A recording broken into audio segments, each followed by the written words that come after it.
நீங்கள் பார்த்துக் கொண்டிருப்பது உங்கள் விஜய்.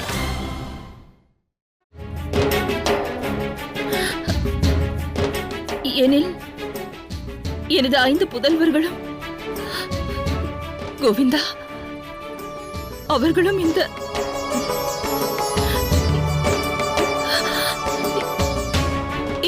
போரில் மடிந்து விடுவார்களா? கோவிந்தரே, தம்மிடம் நான் மன்றாடி ஒன்றை வேண்டுகிறேன். தயை கூர்ந்து தகுந்த விளக்கம் அளியுங்கள். பதில் கூறுங்கள் கோவிந்தா. யுத்தத்தின் விளைவு என்னவாகும்? அதை பற்றி நான் அறிந்தாக வேண்டும். யுத்தம் என்பது அழிவையே ஏற்படுத்த வல்லது. என்றும் வேதனை ஒன்றையே போர் முனை நல்கும். அதனால் ஏற்படும் விளைவில் நீ சுகத்தை அனுபவிக்க இயலாது.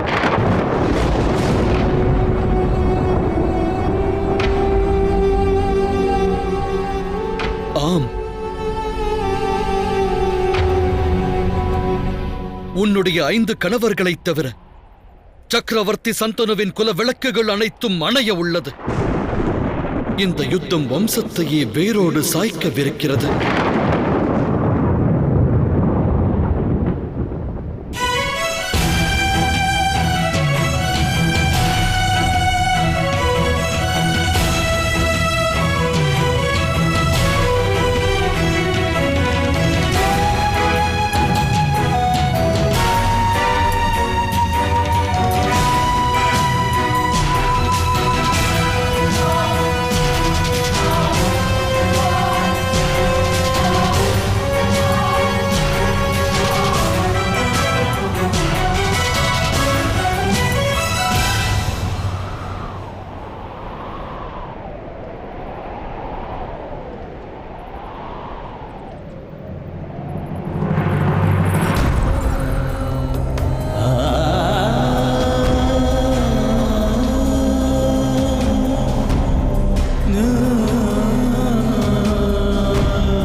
கோவிந்தரே, பாண்டவர் 5 இளந்தளிர்கள் இப்போரினில் காய்ந்து சாயுமா? நான் ஈன்ற வாரிசுகள் நடக்கும் போரினில் வெற்றியை ஈட்டி நீடூழி வாழ வாழ்த்தினேன். அகிலத்தில் புகழோடு வாழ ஆரவார மனதோடு ஆசை வழங்கினேன்.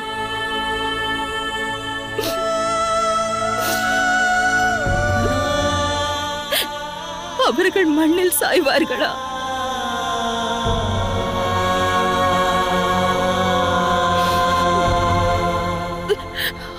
அரண்மனையில் அனுதினமும் மிகுந்த உற்சாகத்தோடு போருக்கான ஆயத்த பணிகள் நடக்கின்றன.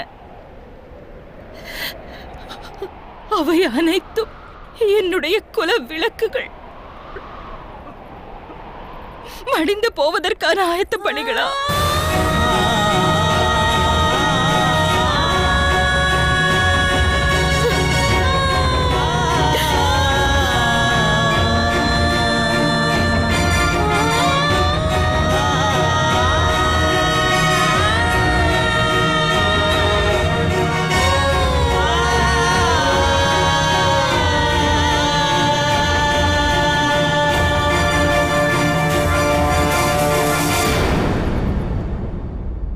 அனுக்ஷணமும் மனிதனுடைய வாழ்வானது மரணத்தை நோக்கியே முன்னேறுகிறது. அந்த வகையில் மனிதனுடைய வாழ்வு பயணமானது தன் முடிவை நோக்கியே செல்கிறது.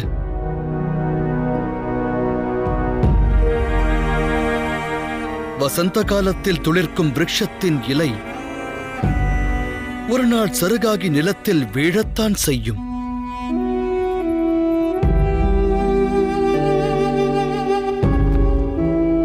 அதன்பின் அது துளிர்த்தது, சூரிய வெப்பத்தில் வாடாதிருந்தது, அதிவேகமான புயலை எதிர்கொண்டது. கொடும் மழையினை எதிர்த்தது. அனைத்துமே வீணாகும்.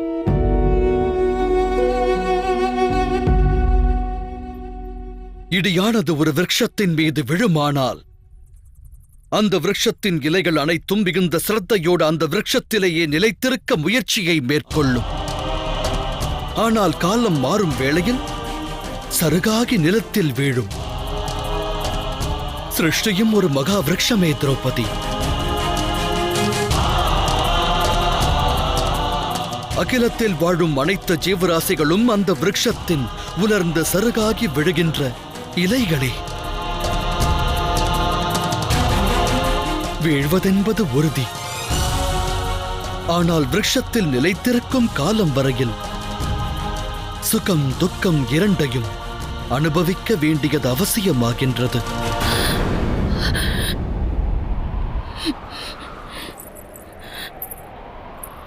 என்னை பொறுத்த மட்டில் இது சுகமல்ல கோவிந்தரே. காரணம் பாசவலையில் நீ அகப்பட்டுள்ளாய். ஆம், பாசவலையில் அகப்பட்டுள்ளேன். ஆனால் இந்த யுத்தத்தில் வெற்றியை எட்டினாலும் அது எனக்கு சுகத்தை அளிக்கப் போவதில்லை கோவிந்தா. யுத்தமானது சுகத்தை நல்கும் என்று நான் கூறவில்லையே. பழி, பேராசை போன்ற உணர்வுகளால் நடத்தப்படும் யுத்தம் சுகத்தை நல்காது.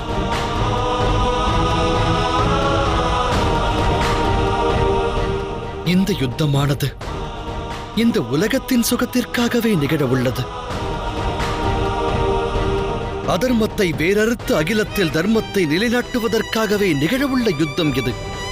அதற்கு இந்த பெரும் தியாகத்தை நான் ஏன் நல்க வேண்டும் கோவிந்தா? கூறுங்கள்.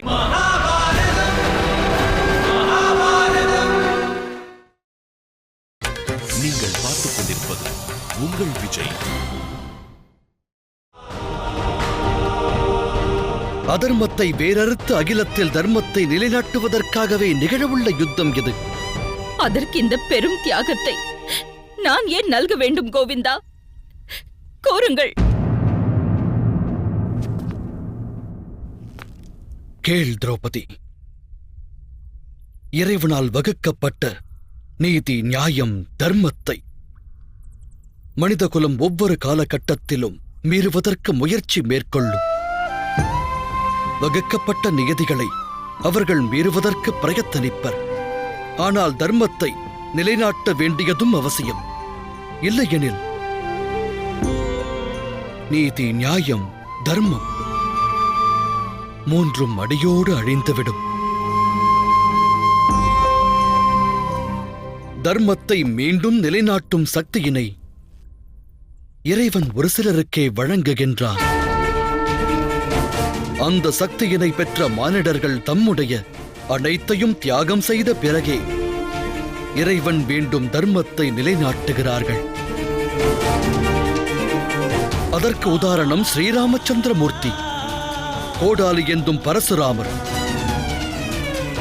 விஷ்ணுவின் வாமன அவதாரம். தர்மத்தை ஸ்தாபிக்க அனைத்தையும் துறந்த இவர்களை அகிலமானது இன்றளவும் பூஜிக்கிறது.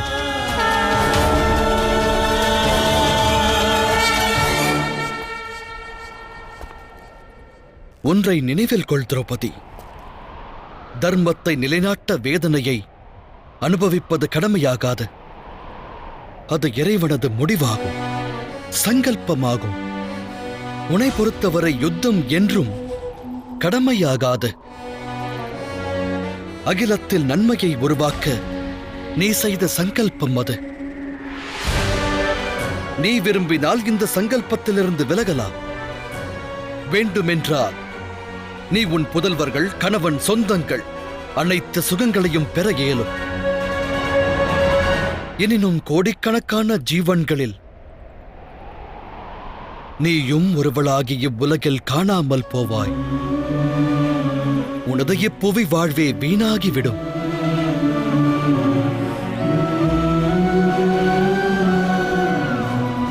உனது அவதாரத்தினால் அகிலத்தில் எவருக்குமே நன்மை விளையாது. எந்த நம்பிக்கையில் இறைவன் உனக்கு சக்தியை வழங்கினாரோ அந்த நம்பிக்கையானது சுக்கு நூறாய் உடையும்.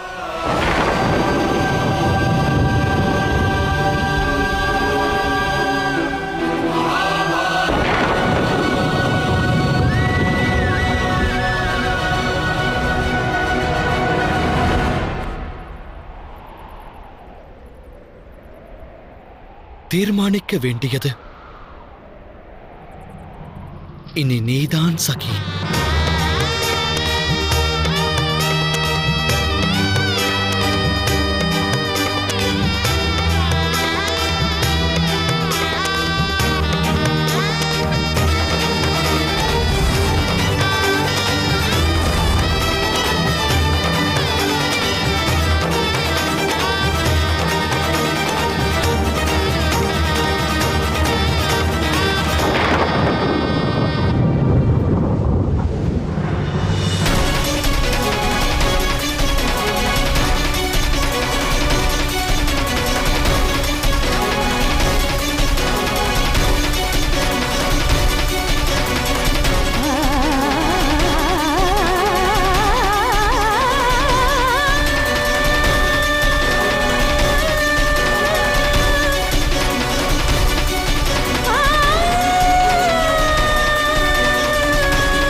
அக்கா,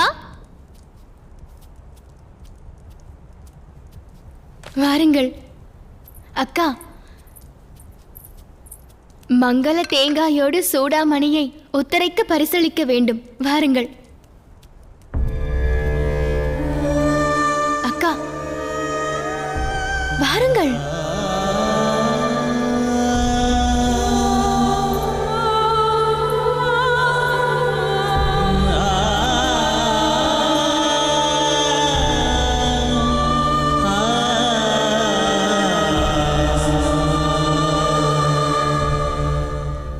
அக்கா,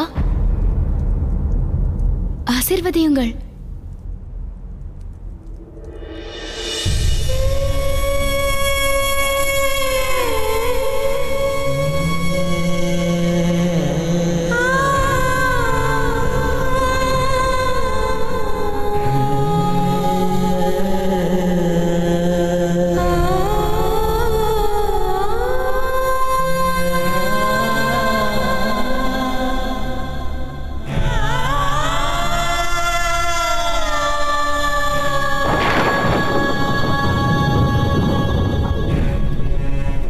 உன்னுடைய 5 கணவர்களைத் தவிர சக்கரவர்த்தி சந்தனுவின் குல விளக்குகள் அனைத்தும் அணைய உள்ளது. இந்த யுத்தம் வம்சத்தையே வேரோடு சாய்க்கவிருக்கிறது.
புதல்வர்களே, கரத்தினை மடக்காமல் லட்டுவை உண்பதற்கான வழியை கூற இயலுமா?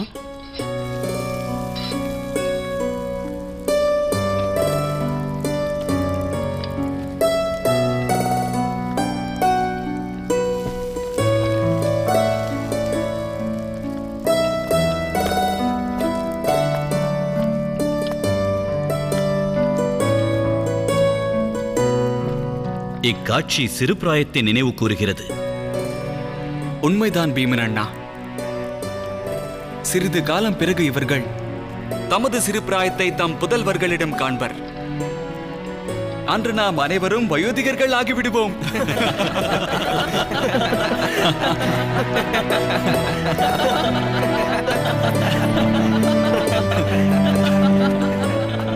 அன்பு தாயே, என்ன நேர்ந்தது? மாதா, தாம் ஒரு உபாயத்தை கூறுங்கள். கரத்தை மடக்காமல் எவ்வாறு உண்பது?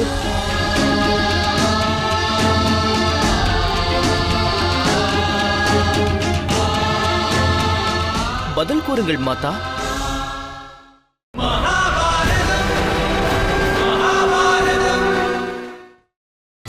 நீங்கள் பார்த்துக் கொண்டிருப்பது உங்கள் விஜய். என்னோடு வாருங்கள். வாருங்கள் தாயே, வாருங்கள்.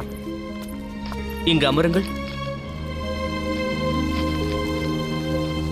பதில் கூறுங்கள் மாதா. கரத்தினை மடக்காது எவ்வாறு உண்பது?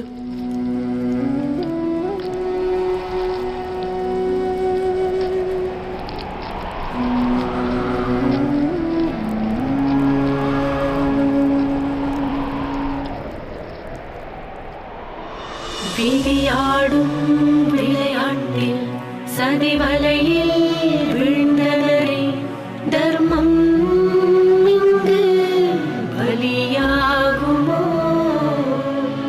சதி செய்த சூழ்ச்சிதனில் கதியின்றி போயினரே, அதர்மம் இங்கு வெற்றியை பெற்றிடுமோ? சொந்தங்கள் பந்தங்கள் சோதனையை தேடினரே, தர்மம் இங்கு பலியாகுமோ? அரவணைக்கும் உறவுகளும் பரிதவிக்கும் நிலை கொண்டால் அதர்மம் இங்கு வெற்றியை பெற்றிடுமோ?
நீ எடுத்துள்ள முடிவு என்ன சகி?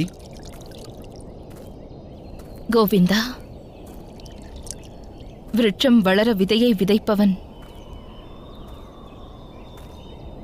அது சாய்ந்துவிட வேண்டும் என்று எண்ண மாட்டான்.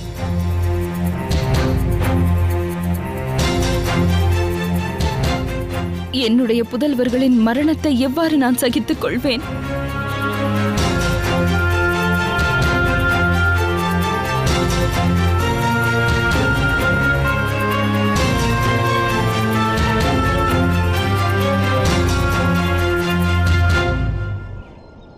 அன்று நான் அஸ்தினாபுரத்தின் ராஜசபையில் ஏற்பட்ட அவமானங்களை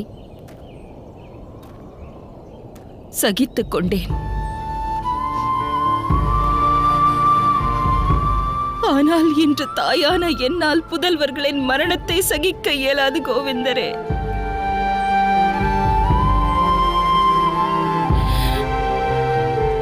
எனது கணவர்கள் ஈட்டிய ஆஸ்தியானது பறிக்கப்பட்ட பொழுது அதை பொறுத்தேன்.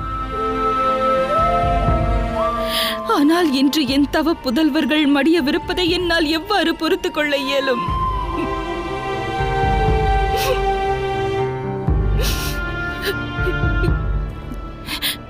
இயலாது. ஏற்பட்ட அவமானங்களை நான் மறக்க துணிந்து விட்டேன் கோவிந்தா. அரியணை, ஆஸ்தி, ராஜ்யம் அனைத்தையும் அடியோடு துறந்துவிட நான் தயார். இயலாது கோவிந்தா. எனது புதல்வர்களை யுத்த பூமிக்கு அனுப்ப என்னால் இயலாது. இயலாது. மன்னித்து விடுங்கள். இந்த யுத்தத்தை நான் ஏற்பதா இல்லை.